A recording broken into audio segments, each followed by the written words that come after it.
Alright, we're back in Blender for another Geometry Nodes tutorial. This one is going to be a vector coordinate viewer. Recently on Twitter or on X, I've been seeing a lot of this kind of visual data aesthetic stuff that is mostly done in Touch Designer. I don't know Touch Designer, so I wanted to figure out a way to do it in Blender. And one of the main aspects of it is it will track maybe points or something on a video, and it will display in real time the vector coordinates of those points. And so I wanted to figure out a way to do that in Blender, and this is so far the way that I've figured out to view each different point's vector coordinates in real time. So let's delete everything here, put in a cube, and create a new geometry node system. So this takes advantage of the for each element zone.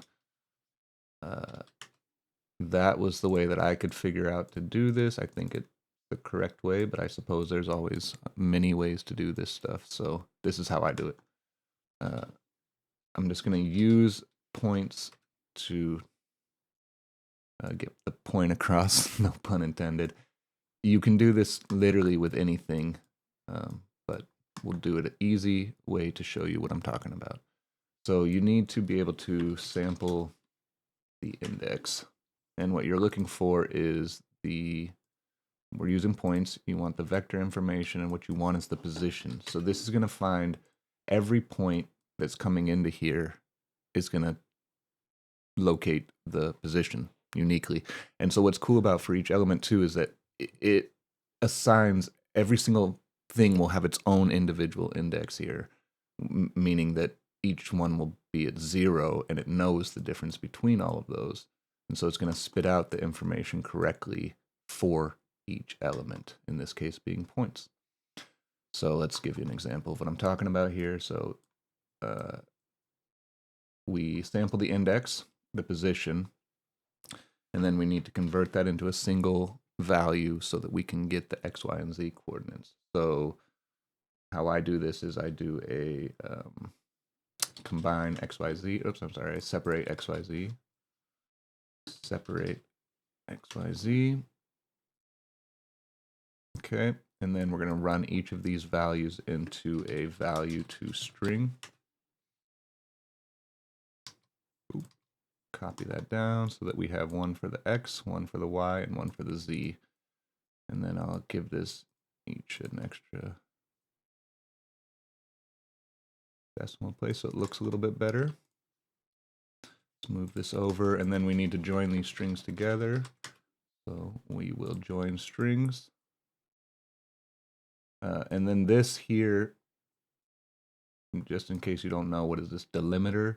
Whatever you put here is going to be what separates each of these.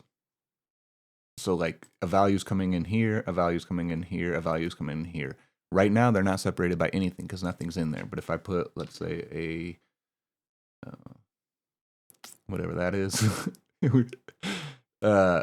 then it will be separated by that. So I'll give you an example. So then we're going to run this to a strings to curve, right? So now that we have the information, and if I look here, you'll see we have some information on this point being at 0, 0, 0. If we move it around, right, you see that it's matching. So that's at negative 1.3 on the y, and that corresponds to here.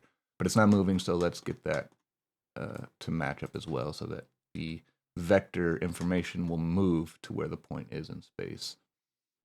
So to do that, we're going to do a instance on points. Connect that there. Remove the viewer node, and we're going to use this as the instance, right?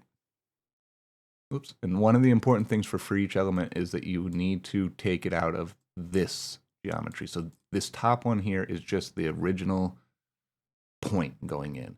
The bottom one is going to be this whole calculation done to the geometry. So you need to make sure you come out of that bottom one there. Okay, so now as we move this around, you see it lines up correctly.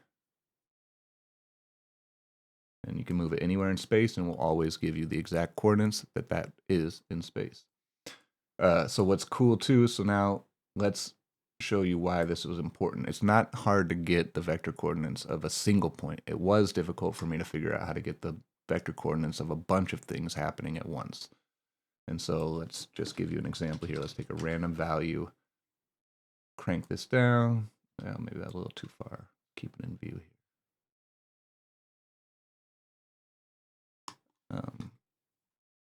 And then let's just add some more points. So as you see here, it's going to give you the actual vector coordinate of each individual point. So as many as I add, it's going to, we add another one here. It's going to tell us where that one is. It's going to tell us where that one is. So this is cool. You can apply all sorts of different simulations or whatever you want with multiple instances or points that you can get the accurate real-time vector coordinates of each of them to show up. Anyways, I hope this is helpful to do some of that data aesthetic visual stuff. And if you have any comments or any questions, please leave them or hit me up on X, and I will do my best to answer those for you. All right, I'll see you in the next one.